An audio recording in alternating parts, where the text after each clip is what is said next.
கிறிஸ்துவுக்குள் அன்பான கர்த்தருடைய பிள்ளைகளே, இரட்சகரும் மீட்பருமாகிய இயேசு கிறிஸ்துவின் நாமத்தில் உங்களை வாழ்த்துகிறேன். இன்றைக்கு பார்க்க இருக்கிறதான மிகவும் முக்கியமான நம்முடைய அவயங்களில் ஒன்றான மூக்கு, அதனுடைய வேலை சுவாசம் பற்றியது. ஆதியாகமம் 1:27 தேவனாகிய கர்த்தர் ஆணும் பெண்ணுமாக அவருடைய சாயலிலே நம்மை சிருஷ்டித்தார். 2வது அதிகாரத்தின் 5வது வசனத்தின் பின்பகுதி, கர்த்தர் பூமியின் மேல் இன்னும் மழையை பெய்ய பண்ணவில்லை, நிலத்தை பண்படுத்த மனுஷனும் இருந்ததில்லை அப்படின்னு இருக்கு. ஏற்கனவே சிருஷ்டிப்பு முடிஞ்சிருச்சு, மனுஷன் இருந்ததில்லை என்று ஏன் எழுதப்பட்டிருக்கிறது?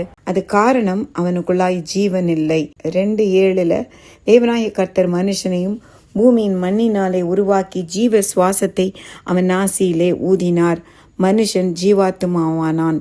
மண்ணான மனுஷனுக்குள் கிறிஸ்துவின் ஜீவன் சென்றவுடன் அவன் ஜீவாத்துமாவானான். இதனாலதான் மரித்தவுடன் நம்முடைய சரீரம் மண்ணிலிருந்து உருவாக்கப்பட்டதால் மண்ணுக்கும் நம்முடைய ஆத்துமா உடைய ஜீவன் நமக்கு கொடுத்தது கர்த்தராகிய இயேசு கிறிஸ்து. அதனால அதை கொடுத்தவரிடம் திரும்புகிறது. ஸோ நம்ம ஜீவனோடு கூட இருக்கும் பொழுது நாசியிலே சுவாசம் உள்ள ஒவ்வொருவரும் கர்த்தரை துதிக்க வேண்டும் என்று வேதம் சொல்லுகிறது. என மரித்தவர்களும் மண்ணில் இறங்குகிறவர்களும் கர்த்தரை துதியார்கள். ஸோ ஜீவனோடு இருக்கிற நாம் சுவாசம் உள்ள யாவும் கர்த்தரை துதிக்க கடவது. கர்த்தரை துதியுங்கள். சங்கீதம் 150:6 சொல்றாரு தாவீது. யோபு சொல்றாரு 27:3, என் சுவாசம் என்னிலும் தேவனுடைய ஆவி என் நாசி துவாரங்களிலும் இருக்கும் வரை தீமையை சொல்வதுமில்லை, கபடம் பேசுவதுமில்லை என்கிறார். நமக்கு ஜீவனையும் சுவாசத்தையும் கொடுத்தது நம்முடைய கர்த்தராகிய இயேசு கிறிஸ்து. அதனாலதான் வேதம் சொல்லுகிறது, இயேசுவே வழி, சத்தியம், ஜீவன் என்று. அன்பானவர்களே, இந்த ஜீவனை கொடுத்த தேவனை நாம் ஓயாமல் துதித்து கொண்டே இருக்க வேண்டும்.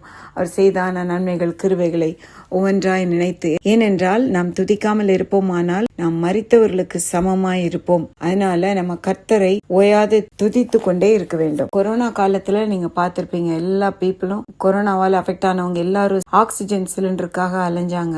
10 லிட்டர் ஆக்சிஜன் சிலிண்டர், அதோட விலை 6,500 rupees. அது எவ்வளவு நாளைக்கு வரும்னா, அது எதை குறித்தது என்றால் LPM, அதாவது அந்த அளவை குறித்தது. LPM litre per minute usage, மூச்சு திணறலின் அளவை பொறுத்தது. இப்ப இந்த 10 லிட்டர் ஆக்சிஜன் சிலிண்டர் அது ஒரு 8 to 10 hours தான் வரும். அதோட விலை பாத்தீங்கன்னா 6,500 சொன்னேன். நம்மளுக்குள் தேவனுடைய ஜீவன், கிறிஸ்துவின் ஜீவன் நமக்குள் இல்லாமல் இருக்குமானால் நாமும் இப்படி ஆக்சிஜன் சிலிண்டரை தான் நம்ம விலைக்கு வாங்கிட்டு இருந்திருப்போம். நீங்க யோசிச்சு பாருங்க, நம்ம 80 வருஷம் வாழ்றாங்க. சோ அதற்கான ஆக்சிஜன் சிலிண்டரோட ரேட்டு பாருங்களேன். கிறிஸ்து அவருடைய ஜீவனை நமக்குள் கொடுத்திருக்கிறார். அவருக்காய் உழைப்போம். 2ஆம் பகுதியை கேளுங்கள். கர்த்தர் உங்களை ஆசீர்வதிப்பார். ஆமென்.